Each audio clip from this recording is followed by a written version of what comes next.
Good morning students. Today's class for class 12 relation and function topic कर रहे हैं। Exercise 1.1 chapter 1 का कि क्वेश्चन नंबर 11 आज हम इस लेक्चर में डिस्कस करेंगे। क्या है question number 11? Show that the relation R in the set A of points in a plane given by R is equal to P Q. Distance of point P from the origin is same as the distance of Q from the origin. What does it mean? कि हमें ऐसे points लेने हैं like ये P ये Q, origin से इसका distance same, ये P Q यहाँ भी हो सकता है, P यहाँ भी हो सकता है, बट अगर सपोज ये लेंथ 5 है तो ये भी 5, ये भी 5, ये भी 5, तो इस तरह के पॉइंट्स हमने इसमें रिलेशनशिप में है और हमें ये प्रूव करना है कि ये इक्विवेलेंस रिलेशनशिप है। तो सबसे पहले क्या पॉइंट था इक्विवेलेंस के लिए? 3 तरह के रिलेशनशिप वेरीफाई करने पड़ते हैं। Number 1 reflexive. जैसे ही वर्ड इक्विवेलेंस आया आपको 3 रिलेशनशिप चेक करने हैं, रिफ्लेक्सिव, सिमेट्रिक एंड ट्रांजिटिव। ठीक है, तो first of all reflexive. Reflexive relationship क्या है कि हमें जो डिस्टेंस P और P दोनों ही है ना, Q की जगह भी हमें P पुट करना है, तो P ये रिलेशनशिप से बिलोंग करता है या नहीं करता? जो P का डिस्टेंस है वो भी दूसरे P का, तो both have same distance from origin,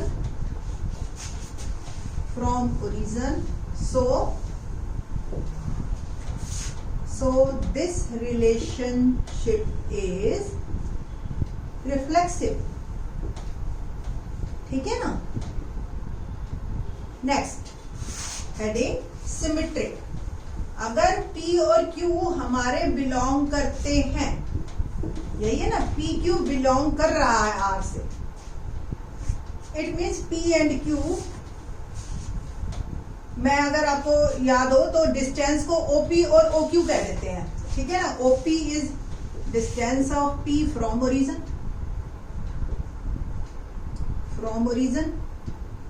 and OQ is distance of Q from origin. ठीक है ना, तो OP और OQ बराबर है। Now we want to check कि क्या QP भी बिलोंग करता है या नहीं करता है। तो QP क्या है? OQ और ये OP, तो ये भी सेम है। अगर OP OQ के बराबर है तो OQ OP के बराबर है, सो QP belongs R। So this relationship is symmetric. ठीक है ना, बहुत ही आसान है क्वेश्चन। थर्ड स्टेप है हमारा ट्रांजिटिव। ट्रांजिटिव में हमें 2 लेके चलने हैं कि PQ belongs R। What does it means कि OP और OQ बराबर है। QR भी R से बिलोंग करता है ना, यानी कि OQ बराबर OR। Now we have to check कि PR बिलोंग करता है या नहीं करता है। PR यानी कि OP OQ के बराबर, OQ OR के बराबर, तो OP और OR भी बराबर, so PR belongs to R relationship, so this relation is transitive also। और तीनों हो गए, hence this relationship is an equivalence relationship। ठीक है, अब ये तो हो गया। आगे का क्वेश्चन हम पढ़ते हैं। आगे क्या कहता है वो? यहां तक तो हो गया। Further show that the set of all points related to a point P not equal to 0 0, मतलब P जो है आपने ओरिजिन नहीं लेना। रीजन बीइंग हम जो ले रहे हैं P को वो ओरिजिन से डिस्टेंस ले रहे हैं। सपोज ये ओरिजिन है तो ये P है, और आप देखें इस सर्कल के सरकमफेरेंस पे सारे पॉइंट्स उतनी ही दूरी पे होंगे जितना कि P है ओरिजिन से, अगर ओरिजिन को आप सेंटर मानो, है ना। तो इट मींस ये जो आपका है ये सरकमफेरेंस के ऊपर सारे पॉइंट्स आपस में इस तरह का रिलेशनशिप रखते हैं। ठीक है ना, तो यही वो कह रहा है, further show that points related to a point P not equal to origin is the circle passing through P with origin as center. origin को center, ठीक. तो आप लिखेंगे all the points on the circumference of a circle, all the points on the circumference of a circle having center as origin and OP as radius are equal in distance.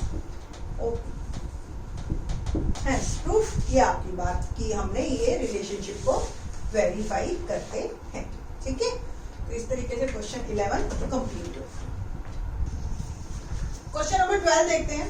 क्या question है? Show that relation are defined in the set A all triangles. Set A के अंदर सारी triangles है, बहुत सारी triangles है. उनमें से कुछ ट्रायंगल हमने ऐसी ली जो इस रिलेशनशिप को वेरीफाई करती है. किस टाइप के ट्रायंगल? T1 T2.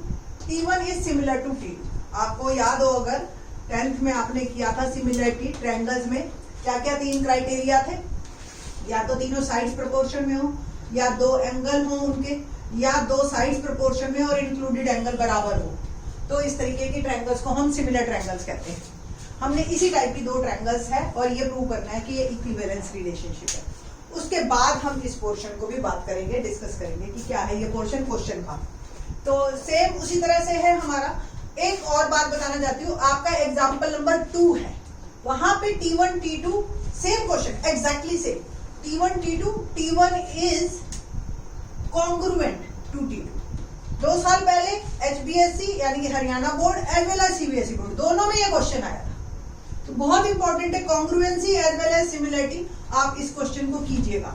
ठीक है, एग्जाम्पल में है कॉन्ग्रुएंसी का, सिमिलरिटी है एक्सरसाइज का. तो सॉल्यूशन में वही इक्विवेलेंस के लिए आपको 3 देखने हैं जैसे पिछले क्वेश्चन में हमने किया. First heading reflexive. कोई ट्रायंगल अपने आप के तो सिमिलर होगी ही, वो सिमिलरिटी की सारी कंडीशंस को फुलफिल करेगी. तो T1 T2 R is T1 T2 such that T1 is similar to T1, है ना. दोनों सेम है T1 T1. तो कोई भी ट्रायंगल अपने तो सिमिलर होगी ही. So that relation is reflexive. बस यही लिखना होता है आपने. और आप ज्यादा से ज्यादा T1 बिलोंग्स टू R ये भी लिख सकते हैं. ठीक है बेटा जी. Second symmetric. सिमेट्रिक में आपको शुरू से ही कह रखा है कि T1 T2 आपको गिवन होगा, यानी कि एक पेयर आपको मिलेगा. आपको दूसरा बताना है. अगर T1 T2 रिलेशनशिप से बिलोंग करता है तो इसका मतलब T1 T2 के सिमिलर है, ये given. Now we want to check क्या T2 T1 करता है. सिमेट्रिक में यही है कि x और y, y और x. T1 T2 जब T1 T2 को सिमिलर है तो T2 भी तो T1 के सिमिलर है. तो सिंपल T2 T1 भी बिलोंग करता है R से. सो R is symmetric. Third transitive. Transitive में आपको 2 पेयर ऑलरेडी मिलेंगे. क्या? T1 T2 बिलोंग करता है R से, इट मीन्स T1 सिमिलर है T2. T2 T3 भी बिलोंग करता है R से, ये भी गिवन है हमें, इट मीन्स T2 भी सिमिलर है T3 के. Now we want to check कि T1 T3 है बिलोंग करता है या नहीं करता है. T1 T3 तो T1 similar T2 similar T3. T1 T2 के सिमिलर है, T2 T3 के सिमिलर है, तो T1 भी तो T3 के सिमिलर होगा ना.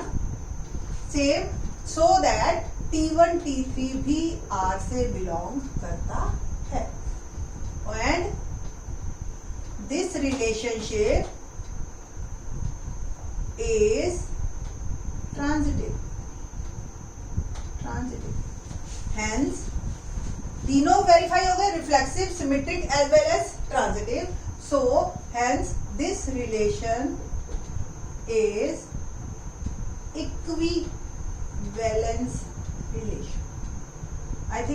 समझ आ गया होगा। आगे वाले क्वेश्चन में आपको और जल्दी समझ आएगा, कोई हमेशा ही रिफ्लेक्सिव सिमेट्रिक नहीं होते हैं। देखते हैं कैसे, बट पहले आप इस क्वेश्चन को समझिए कि ये 3 ट्रायंगल कह रहा है, तीनों राइट एंगल ट्रायंगल्स है।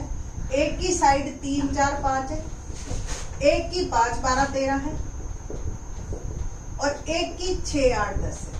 तो वो कहता है इस रिलेशनशिप में कौन कौन सी आएगी। आप देखिए, मैंने अभी आपको बताया था कि सिमिलरिटी की 3 कंडीशन होती है, या तो तीनों साइड्स प्रोपोर्शन में हो, या 2 एंगल्स बराबर हो, या आपको 2 साइड्स और इंक्लूडेड एंगल बराबर। ये कोई भी तीनों में से कोई भी एक रिलेशनशिप अगर आप वेरीफाई करते हैं तो ट्रायंगल सिमिलर है।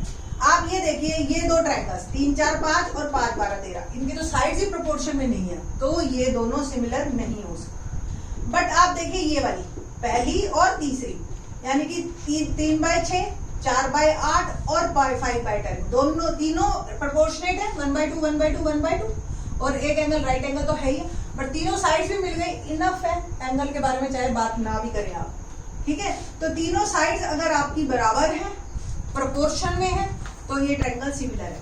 तो इट मींस इस रिलेशनशिप में हमारा T1 और T3 आएगा, T2 नहीं आएगा इन पर्टिकुलर एग्जाम्पल में, ठीक है। ये जो एग्जाम्पल दिया है इसीलिए दिया है कि कोई जरूरी नहीं आप सारी राइट एंगल ट्रायंगल्स को सिमिलर मान लो, ऐसा नहीं होता, ठीक है। राइट एंगल ट्रायंगल का मतलब सिर्फ ये है कि एक एंगल कॉमन है 90 डिग्री, ठीक। तो आई थिंक सो आपको ये क्वेश्चन समझ आया होगा। आगे के question in the next lecture. Thanks.